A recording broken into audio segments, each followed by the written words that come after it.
Callaghan. I'm the elector at Cigar City Brewing in Tampa, Florida.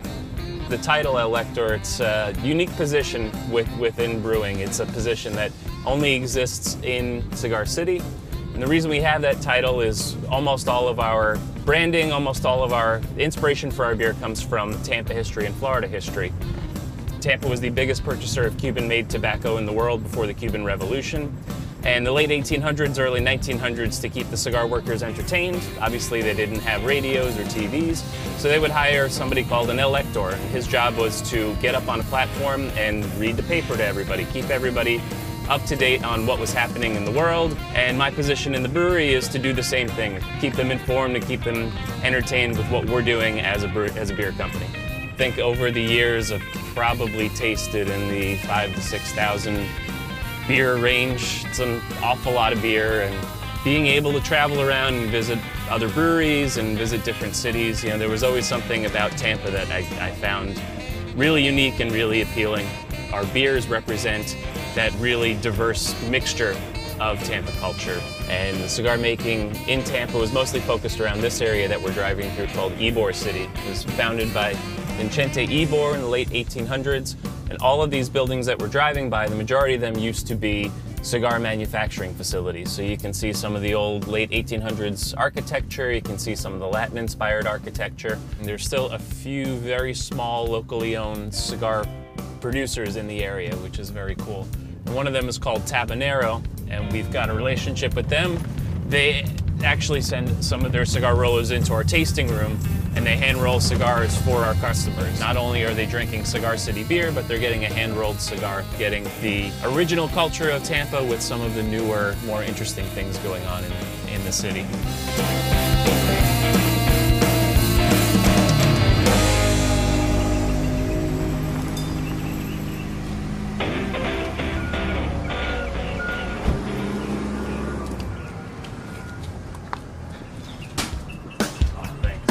Let's go.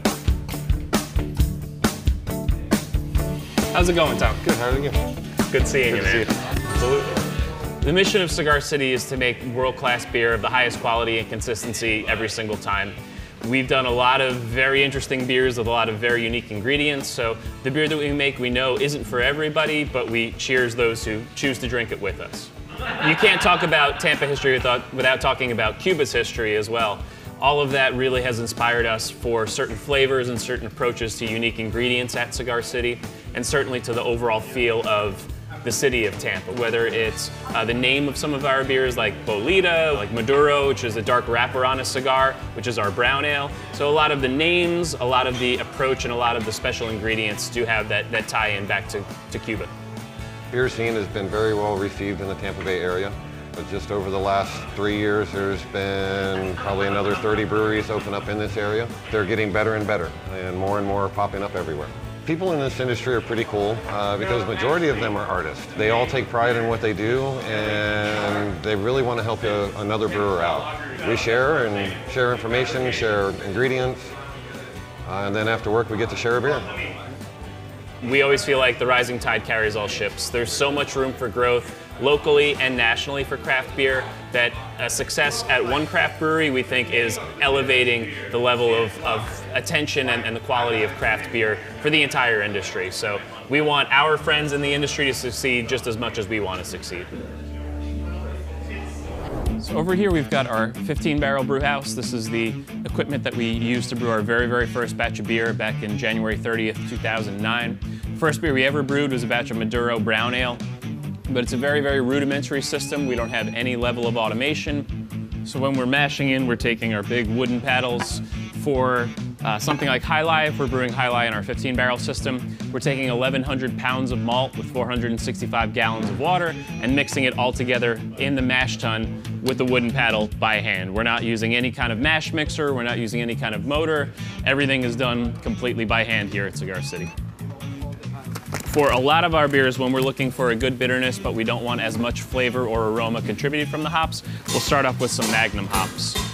We use pelletized hops, so you can see they come in little pellets like that.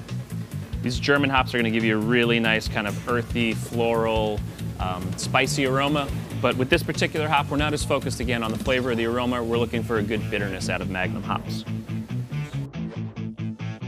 When we're starting to brew a batch of beer, everything starts in the mill room. We take our 50-pound bags of malt. We usually start with a base malt that we get from Canada, and on top of that base malt, we're gonna add some of our specialty malts. So our brewers will open up those 50-pound bags by hand. They'll get on the platform up here, dump them into the grist case, and then inside of the mill here is two metal rollers that will crack the husks of the grain. They'll travel up that PVC pipe, and that's gonna carry the grain from the mill room over into the mash tun. We're over in our warehouse now. The majority of the warehouse is currently dry storage for stuff like cans before they're heading over to packaging, canned lids, some older equipment. But the plan for the next 6 to 12 months is for this entire building to become barrel storage. Anything that's high alcohol or generally darker in color usually is pretty good qualifier for barrel aging. So all the equipment that we're surrounded by right now is for putting our beer into cans. The cans come off of these pallets you can see back here.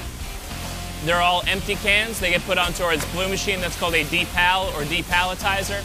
That machine pushes the cans off the top of the lid, sends the cans over here down into our chute. Inside of that chute is where the cans are turned upside down, rinsed out, and then turned right side up. Those clean cans end up in our 20-head filler here. Every time that this unit spins around 360 degrees, it fills and seals 20 cans of beer. So the cans will travel along the conveyor belt.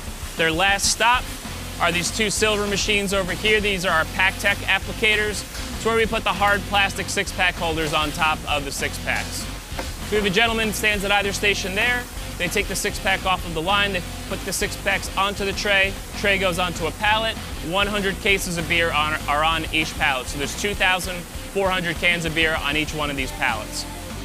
So when we're filling up a keg, our beer comes out of our fermenters into our bright tanks, which are much, much larger on our 30-barrel side than they are on the 15-barrel side. And we'll hook up this tree directly to one of the bright tanks. And that's what Brian's doing over here. We'll hook up this tree to the tank. These Sankey couplers will get hooked up to each individual keg, and we'll fill each keg one at a time. Everything's done very, very manually. It gives us a lot of control over the process. It does take a lot of effort, but we're making sure that every single step of the way we have control over the process. So all of our beer here will go onto a pallet. Within 24 to 48 hours of being put into kegs or cans, the beer will be on a truck, headed off to our wholesalers, and then heading to your favorite bar or store or restaurant. We've got our 19-foot RV. We use it for festivals that we go to in the Southeast, all up and down the East Coast. It's nice because we're able to send a couple people from the brewery rather than just 1 or 2 people if we're flying. So we can toss a couple people, head up to North Carolina, head up to Virginia, head up to some of these other places that have really great beer festivals. And the nice thing is that it's a rolling 19-foot advertisement for the brand.